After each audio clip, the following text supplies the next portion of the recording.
السيد أمين عام الهيئة العربية للمسرح، الكاتب الكبير إسماعيل عبد الله، المخرج الكبير الأستاذ غنام غنام، السادة الحضور من أسرة الملتقى العربي لفنون الدمى والخيال وصندوق العجب.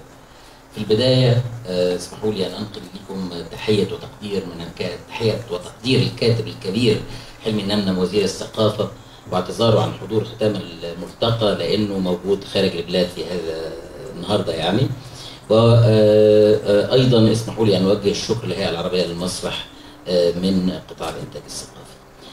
مضت الأيام السبعة وانطلقنا بين الورش التدريبية المتميزة بمسرح القاهرة للعرائس بميدان العتبة، وبين الأماكن الأثرية كبيت السحيمي والحدائق الثقافية بالأحياء الشعبية كالحوض المرصود والفضاءات المفتوحة كمسرح الميدان بساحة الهناجر. ومثلما كانت الأماكن حميمية ودافئة، كانت الفعاليات كذلك مؤثرة ودافعة ومتنوعة.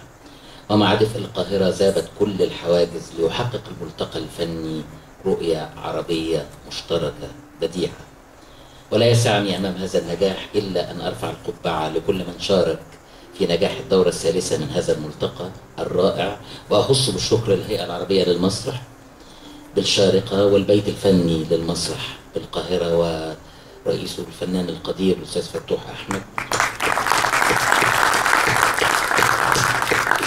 وأيضا مركز الهناجر للفنون ورئيسه الأستاذ الفنان الكبير الأستاذ محمد دسوقي، والمركز القومي للمسرح ورئيسه الأستاذ الدكتور مصطفى سليم، وأيضا يعني السيدة الأستاذة الدكتورة ميرفت مرسي رئيس المركز القومي لثقافة الطفل. وأشكر الجهات المساهمة معنا في هذا الملتقى، المجلس الأعلى للثقافة وصندوق التنمية الثقافية. وقبل كل هؤلاء أنتم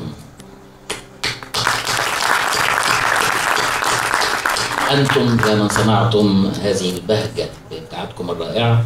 الليلة نختتم الملتقى العربي لفنون الدمى وخيال الظل، وغدا نأمل في فعالية جديدة تجمع شمل الأسرة الفنية العربية على أرض مصر التي ترحب بكم دائما. تحيا الإمارات العربية المتحدة وتحيا جمهورية مصر العربية. تحيا مصر. الأسعد